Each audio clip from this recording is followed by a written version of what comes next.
It was an ordinary weekday evening in downtown Chicago. The streets were buzzing with people heading home from work, restaurants filled with laughter, and the warm glow of streetlights reflected on the pavement after a light drizzle. Inside one of the most luxurious restaurants in the city, a wealthy businessman named Daniel Parker sat alone at his table, enjoying his dinner after a stressful day. He was scrolling through business emails when he heard a timid voice from behind him. "Excuse me, sir, may I have your leftovers?" He looked up, startled. Standing there was a fragile woman in her late 30s. Her clothes were worn, hair pulled into a messy bun, and her face looked pale, as if she hadn't eaten in days. She didn't look like she was begging. She looked like she was apologizing for existing. And in that moment, something shifted inside him. He had expected annoyance, but instead he felt a pang deep in his chest. When their eyes met, he saw courage behind her shame. And that was the very moment when a miracle began. Before we continue, make sure to subscribe, like, and comment to support our channel, Kindness Tale. If this story touches your heart, share it with someone who needs a little hope today. Your engagement helps us bring more powerful, meaningful stories like this every week. Now, let's get back to the story. Daniel Parker wasn't just any businessman. He was the CEO of a major tech company, with a reputation for being sharp, demanding, and cold. Growing up in a foster home, he had learned early on that the world didn't hand out kindness. He believed success came only through discipline and self-reliance. But lately, despite his wealth, something felt missing. His days were full of meetings, numbers, and accolades, but his heart felt empty. That evening, he had chosen to dine alone. Expensive steak, handcrafted pasta, and a bottle of fine wine sat in front of him. But before he could finish, the woman approached. "I'm sorry," she said softly. "I saw the waiter take some plates away earlier. I don't need money. Just a little food, please." Her voice trembled. Normally, Daniel would have signaled the waiter and asked them to handle it, but something about her pulled at him. Maybe it was the desperation hidden behind her polite tone. Maybe it was the memory of his own childhood, those nights when he went to bed hungry, pretending he was fine. "Sit down," he said. She hesitated. "Sir, I didn't mean to bother you. I'll wait outside if you—" "I said sit," he repeated gently. Her eyes widened. Slowly, she took the seat across from him. For a moment, neither spoke. The restaurant's ambient noise faded in their minds. The waiter approached, confused, but at a nod from Daniel, he brought a fresh plate and began serving some of his untouched meal. The woman watched silently, fighting back tears. "My name is Daniel," he said quietly. "Mia," she replied. "Thank you, truly." He nodded. "You hungry?" She swallowed hard. "I haven't had a proper meal in 3 days." He asked no more questions. She began eating slowly, as if afraid the food might disappear. Daniel watched her carefully, not with judgment, but with quiet curiosity. Her hands shook slightly as she gripped the utensils.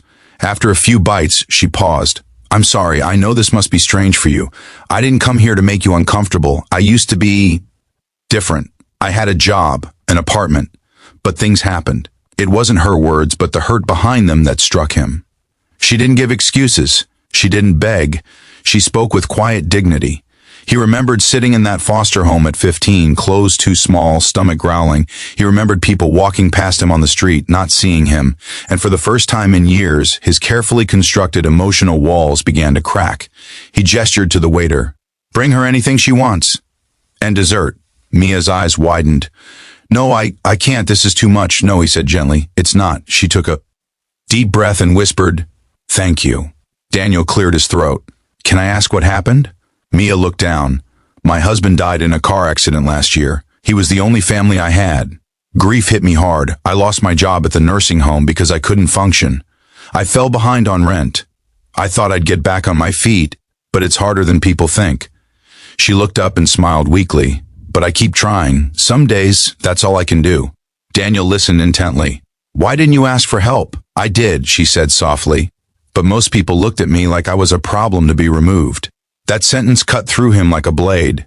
He realized with shame that he had often been that person. Someone who saw need as inconvenience. Someone who thought success made him superior. But here was a woman with nothing, still speaking with more humility and grace than many people he'd met at high-end conferences. He leaned forward. "Finish your meal," he said. "You're safe here." She smiled through tears. For the next hour, they spoke. about life, about loss, about how the world can be cruel, but also how one small act of kindness can be life-changing. Daniel found himself laughing at her stories, touched by her resilience. When she finished, Daniel stood. "Come with me," he said. Mia blinked. "What?" "I want to help," he said simply. "I don't want pity," she replied. "This isn't pity," he assured. "It's respect." She looked at him, unsure. But something in his tone convinced her. They walked outside into the cool night air. His driver looked surprised but opened the door for them both. Daniel instructed him to take them to a nearby hotel. Mia protested, but he insisted. Inside the lobby, Daniel booked her a room for a month. The receptionist glanced curiously, but he didn't care. "You'll stay here," he said. "Tomorrow morning I will meet you for breakfast. We'll talk about the next steps." Tears began streaming down her cheeks. "Why are you doing this?" she asked. Daniel hesitated. "Because once someone believed in me when I had nothing, and I've forgotten that until now." She nodded slowly. "I'll pay you back. You already have," he said softly. "More than you know." The next morning they met. Over breakfast, Daniel helped her plan her recovery. He made a few calls, contacting a colleague who partnered with a nonprofit supporting women in crisis.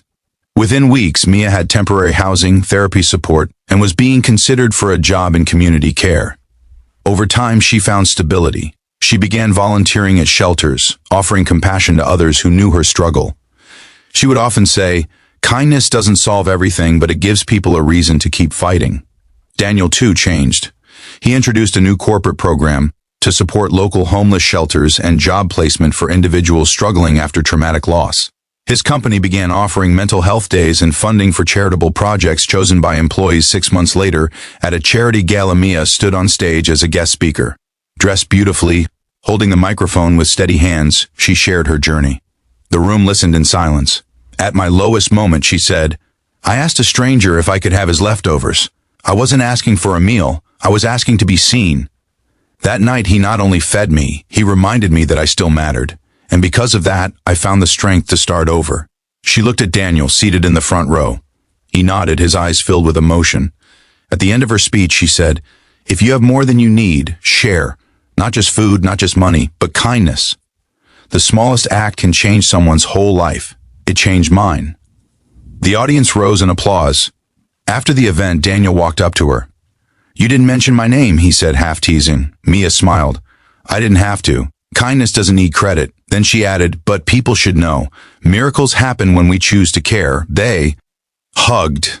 And in that moment, Daniel realized that his greatest success had nothing to do with wealth. It was the ability to change a life through a simple act of humanity. From that day forward, he made it his mission to live differently, not for profit, but for purpose. And every time he passed someone in need, he remembered that night in the restaurant, the woman who asked for leftovers, and the miracle that followed. Kindness costs nothing, but its impact can be worth more than millions. In a world where people walk past others without seeing them, choose to be the person who stops, listens, and cares.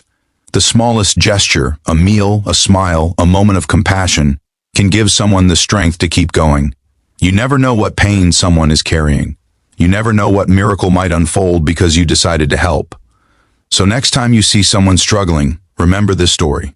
You don't need to be wealthy to make a difference. You just need a willing heart.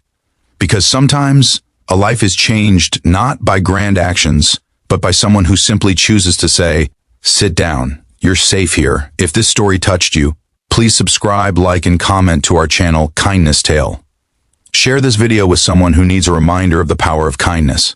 Together, let's make the world a little softer, one heart at a time. Thank you for watching, and don't forget, kindness is the real miracle.